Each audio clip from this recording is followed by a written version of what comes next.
ओम नमो भगवते वासुदेवाय। पुरुषोत्तम मास की इस पावन संध्या में आप सभी का स्वागत है।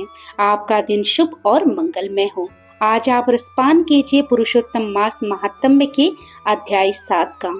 सौनकादि 88,000 ऋषियों के पूछने पर श्री सूत जी बोले कि हे ऋषिगणों, आप लोगों ने जो प्रश्न किया है वही प्रश्न नारद जी ने श्री नारायण से किया था। सो नारायण ने जो उत्तर दिया वही मैं आप लोगों से कहता हूँ।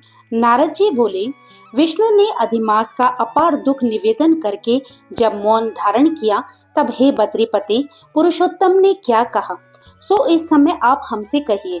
श्री नारायण बोले, हे वत्स, गोलोकनाथ श्री कृष्ण ने विष्णु के प्रति जो कहा वह अत्यंत गुप्त है, परंतु भक्ति आस्तिक सेवक दंभ रहित अधिकारी पुरुष को कहना चाहिए। अतः मैं सब कहता हूँ, सुनो। ये आख्यान सत्कीर्ति पुण्य यश सुपुत्र का दाता राजा को वश में करने वाला है और दरिद्रता को नाश करने वाला एवं बड़े पुण्यों से सुनने को मिलता है। जिस प्रकार इसको सुने उसी प्रकार अनन्य भक्ति से सुने हुए कर्मों को करना भी चाहिए।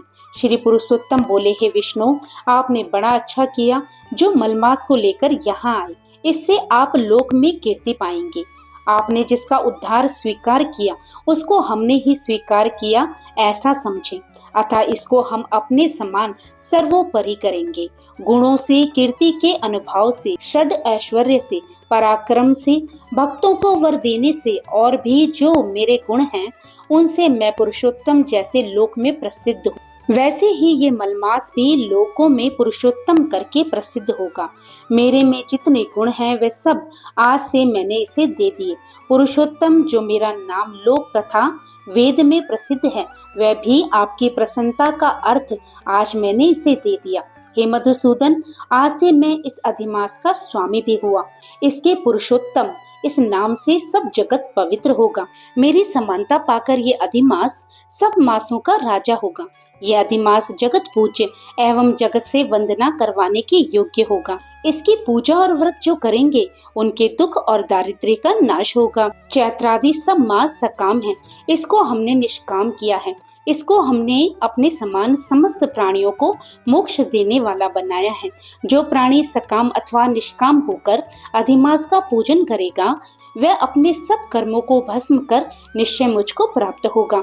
जिस परम पद प्राप्ति के लिए बड़े भाग्य वाले यति ब्रह्मचारी लोग तप करते हैं और महात्मा लोग निराहार व्रत करते हैं एवं दृढ़ व्रत लोग फल पत्ता वायु भक्षण कर रहते हैं और काम क्रोध रहित जितेंद्रिय रहते हैं वे, और वर्षा काल में मैदान में रहने वाले, जाड़े में शीत, गर्मी में धूप सहन करने वाले मेरे पद के लिए यत्न करते रहते हैं।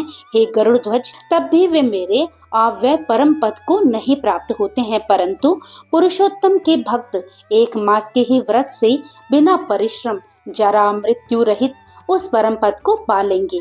ये अधिमास व्रत संपूर्ण साधनों में श्रेष्ठ साधन है और समस्त कामनाओं के फल की सिद्धि को देने वाला है। अतः इस पुरुषोत्तम मास का व्रत सबको करना चाहिए। हल से खेत में बोए हुए बीज जैसे करोड़ों गुना बढ़ते हैं वैसे मेरे पुरुषोत्तम मास में किया हुआ पुण्य करोड़ों गुना अधिक होता है। कोई चातुर्य मास आदि यज्ञ करने से स्वर्ग में जाते हैं, वह भी भोगों को भोग कर पृथ्वी पर आते हैं, परंतु जो पुरुष आदर से विधि पूर्वक अधिमास का व्रत करता है वह अपने समस्त कुल का उद्धार कर मेरे में मिल जाता है। इसमें संशय नहीं है। मुझे प्राप्त होकर प्राणी पुनः जन्म मृत्यु भय से युक्त एवं आदि व्याधि और जरा से ग्रस्त संसार में फिर नहीं आता। जहाँ जाकर फिर पतन नहीं होता सो मेरा परम धाम है। ऐसा जो वेदों का वचन है वह सत्य है, असत्य कैसे हो सकता है। ये अधिमास और इसका स्वामी मैं ही हूँ और मैंने ही इसे बनाया है, और पुरुषोत्तम ये जो मेरा नाम है सो भी मैंने इसे दे दिया है। अतः इसके भक्तों की मुझे दिन रात चिंता बनी रहती है। इसके भक्तों की मनोकामनाओं को मुझे ही पूर्ण करना पड़ता है। कभी कभी मेरे भक्तों का अपराध भी गणना में आ जाता है, परंतु पुरुषोत्तम मास के भक्तों का अपराध मैं कभी नहीं गिनता। हे विष्णु, मेरी आराधना से मेरे भक्तों की आराधना करना मुझे प्रिय है। मेरे भक्तों की कामना पूर्ण करने में मुझे कभी देर भी हो जाती है, किंतु मेरे मास के जो भक्त हैं उनकी कामना पूर्ण करने में मुझे कभी भी विलंब नहीं होता है। मेरे मास के जो भक्त हैं वे मेरे अत्यंत प्रिय हैं। जो मनुष्य इस अधिमास में जप दान नहीं करते वे महामूर्ख हैं, और जो पुण्य कर्म रहित प्राणी स्नान भी नहीं करते एवं देवता तीर्थ द्विजों से द्वेष करते हैं वे दुष्ट अभागी और दूसरे के भाग्य से जीवन चलने वाले होते हैं। जिस प्रकार खरगोश के सींग कदापि नहीं होते, वैसे ही अधिमास में स्नान आदि न करने वालों को स्वप्न में भी सुख प्राप्त नहीं होता है। जो मूर्ख मेरे प्रिय मलमास का निरादर करते हैं और मलमास में धर्माचरण नहीं करते वे सर्वदा नरकगामी होते हैं। प्रति तीसरे वर्ष पुरुषोत्तम मास प्राप्त होने पर जो प्राणी धर्म नहीं करते वे कुंभी पाक नरक में गिरते हैं और इस लोक में दुख रूप अग्नि में बैठे स्त्री पुत्र पौत्र आदिकों से उत्पन्न बड़े भारी दुखों को भोगते हैं। जिन प्राणियों को ये मेरा पुण्यतम पुरुषोत्तम मास अज्ञान से व्यतीत हो जाए वे प्राणी कैसे सुखों को भोग सकते हैं। जो भाग्यशालिनी स्त्रियां सौभाग्य और पुत्र सुख चाहने की इच्छा से अधिमास में स्नान दान पूजन आदि करती हैं, उन्हें सौभाग्य संपूर्ण संपत्ति और पुत्रादि ये अधिमास देता है। जिनका ये मेरे नाम वाला पुरुषोत्तम मास दानादि से रहित बीत जाता है उनके अनुकूल में नहीं रहता और ना उन्हें पति सुख प्राप्त होता है। भाई पुत्र धनों का सुख तो उसे स्वप्न में भी दुर्लभ है। अतः विशेष करके सब प्राणियों को अधिमास में स्नान पूजा जप आदि और विशेष करके शक्ति के अनुसार दान अवश्य करना चाहिए। जो मनुष्य इस पुरुषोत्तम मास में भक्ति पूर्वक मेरा पूजन करते हैं वे धन पुत्र और अनेक सुखों को भोग कर पुनः गोलोक के वासी होते हैं। मेरी आज्ञा से सब जन मेरे अधिमास का पूजन करेंगे।